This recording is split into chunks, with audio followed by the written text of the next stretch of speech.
Good morning, everyone. Today we are going to have a look at something called long short-term memory models. We have seen something similar to this in the previous lecture. Today we are going to see how LSTM or long short-term memory models work, and we will also try to see how memory flows from one LSTM cell to the other so that you know how long-term dependencies in terms of long short-term memories work and how they are superior to the recurrent neural network models that we have seen in the previous lecture. If you remember, in the previous lecture we have seen that RNNs have the problem of uh, difficulty. You can say to be the difficulty in learning long-term dependencies. Why? Because as the uh, you can say as the length of the sequences increase, you have the problem that the hidden states that you have need to store more and more information about sequences inputs which are longer in the past. So unfortunately what happens is that as you go further and further ahead into the sequence, if the sequence is very long, you begin to forget what came earlier in the sequence.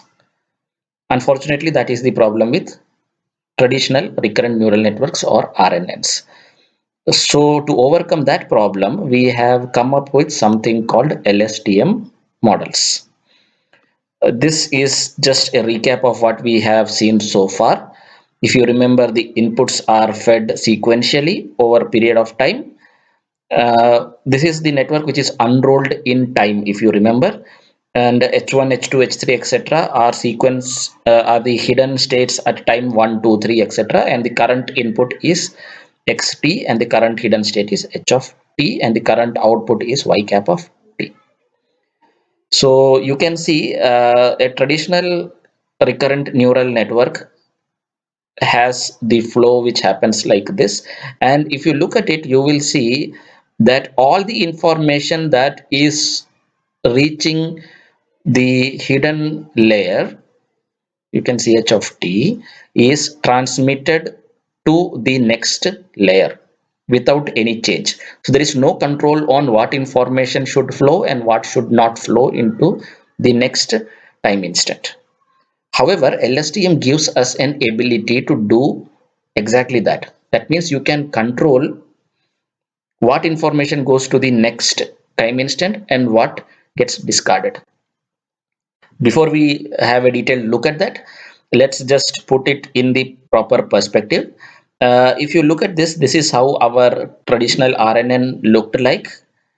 What we have also done is we have just masked the next layer after this.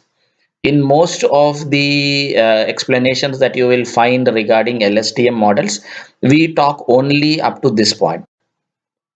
The next layers also exist, but they are not put into much detail, mainly because they behave exactly like your traditional RNNs.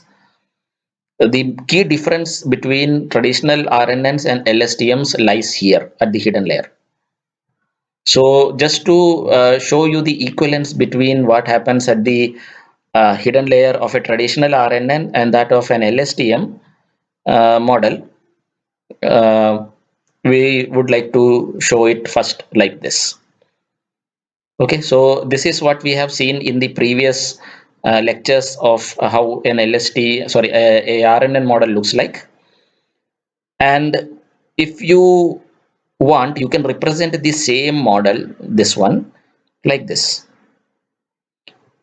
Okay, you can see the input at the previous instant is given here.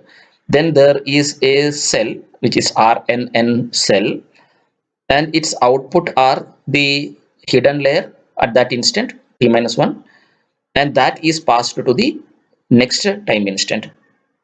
Right, this is similar to what you are seeing here. You have an ht minus 1 here which is passed on to the next layer, which goes to ht, and then it goes to ht plus 1. So this is exactly same, or they are both exactly equivalent with no difference. Why we have used the second representation is because uh, the description using this particular visualization will be a lot more easier for us, and this is sourced exactly from Christopher Ola's blog, which is a very excellent way of describing how an LSTM model works. I will strongly suggest that you have a look at it. Most of the material that you are going to see in this slide has been sourced from his blog, and there are several other things that he has also included in different posts on his blog. All of them are quite interesting. I do suggest that you have a look at it. So I'm generously borrowing from what he has already put in his blog, and I'll try to explain it in a way that is a little bit easier for everybody to understand. All right, so what we have here is the equivalent representation of what we have seen so far using this particular model. You can see there is no difference at all, and you can see that ht that we have is same as tan h, w hidden into h of t minus 1 plus w input x of t plus bh, which is the bias. So this is exactly the same. The only thing is that it just changes in the look. That's it basically. And you can see ht minus 1. So after this there is the output layer. So here also there is an output layer, here also there is an output layer, here also there is an output layer. Please do not forget that. So these are both identical representations. So let's go to the next one.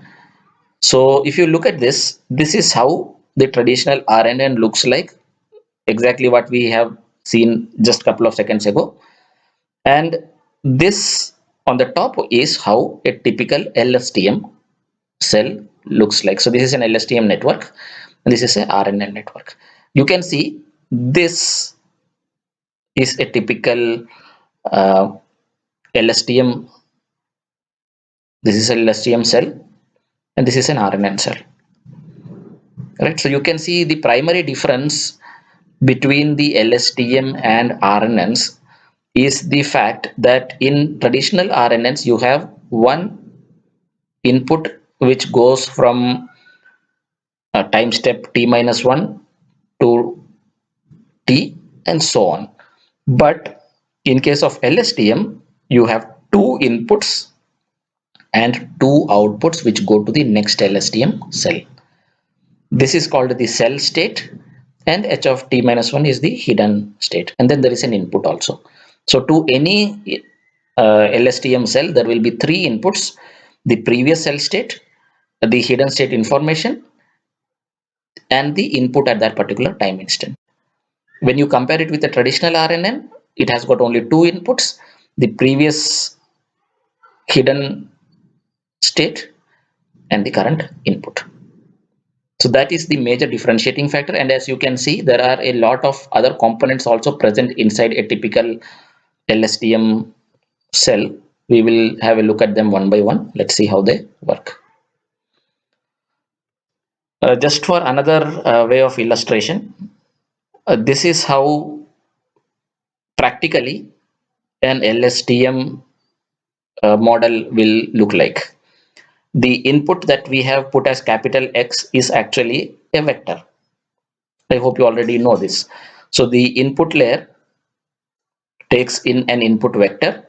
At each time instant it takes an input vector, and the initial state and the hidden state go inside.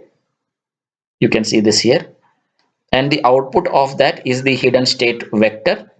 One output is hidden state vector, and then the cell state goes from cell to cell. So the hidden layer output comes out as a vector again, and that then goes to the output layer, and the output of the output layer is the output at any given instant. So that is how a typical LSTM network will look like when it is unrolled in time. So now just have a detailed look at how a typical LSTM cell looks like and how it behaves. So you can see the previous cell, because it's a sequence of cells, the previous LSTM cell or previous LSTM block will have one input which is coming from the previous one, which is actually the hidden state of the previous instant. Same thing is given output at the previous instant also. It takes in a current input vector, and then you have the previous cell state, or we can call it as a memory vector. So we have a previous memory, and this is what you can control.